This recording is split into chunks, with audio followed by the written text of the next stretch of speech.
Всем привет! В сегодняшнем видео не будет обзоров, вместо этого я поделюсь с вами полезной информацией по калибровке весов. Поехали!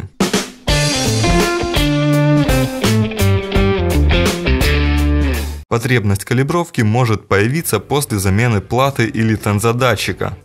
Каждый датчик плюс-минус по-своему понимает вес. Калибровкой мы должны сообщить плате, какой именно вес соответствует определенному сопротивлению на датчике. Способы калибровки, которые я покажу, актуальны практически для любых весов. Начнем с обычных торговых весов. Мы заменили в них плату, и теперь они показывают неправильный вес. Нужна калибровка. Убираем гирю, весы калибруются на нуле. Вводим калибровочный код и затем нажимаем Тара 1 Тара. Если вы не знаете код, в конце видео я покажу самое популярное. Вводить код нужно быстро. Итак, весы вошли в режим калибровки. Это был первый шаг. Вторым шагом кладем вес для калибровки. Это может быть любой вес, например 5, 10, 20 кг. В моем случае 5. Нажимаем Тара. Третий шаг, вводим вес, который мы положили на весы. 5 и 3 нуля, потому что в этих весах у нас 3 знака после запятой. Снова жмем Тара. Четвертый шаг, вводим максимальный вес 40 кг и снова Тара. Пятый шаг, вводим количество знаков после запятой. У нас их 3, поэтому так и оставляем 3. Снова жмем Тара. Шестой шаг, указываем шкалу деления весов. Сейчас стоит 10 грамм, я укажу 5. Жмем Тара и все, калибровка окончена. Весы показывают правильный вес. Вводим цену 15 за килограмм, получаем сумму 75. Что же делать, если вы не знаете код и ни один из популярных кодов калибровки не подошел?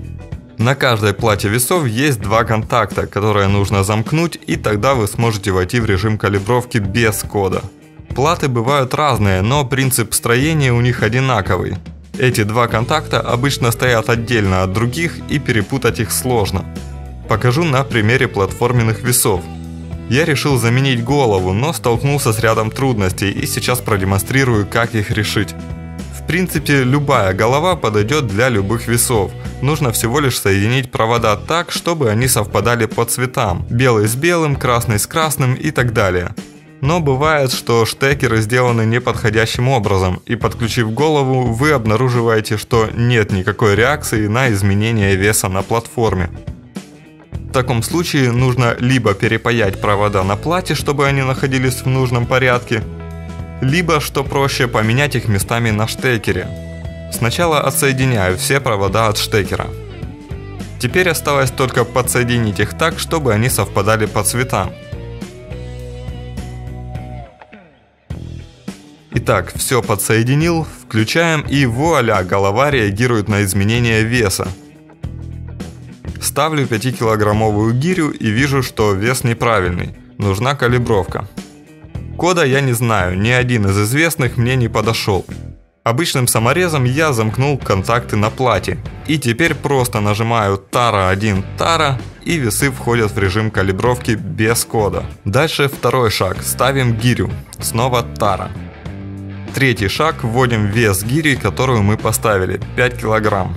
Тара. Четвертый шаг, указываем максимальный вес весов, 150 килограмм. Снова жмем Тара. Готово, весы откалиброваны. И бонусом я покажу, как самому задать код калибровки.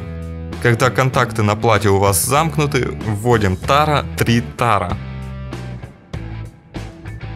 А затем любой четырехзначный код, например 3067 Тара. Теперь, когда мы вытащим перемычку, можно ввести наш код 3067 Тара 1 Тара, и мы попадаем в режим калибровки.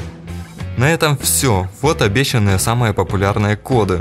Удачной вам калибровки, ставьте лайки, подписывайтесь на канал и получайте самые свежие обзоры и тесты полезных товаров прямиком с прилавка. А иногда и вот такие инструкции. Пока-пока.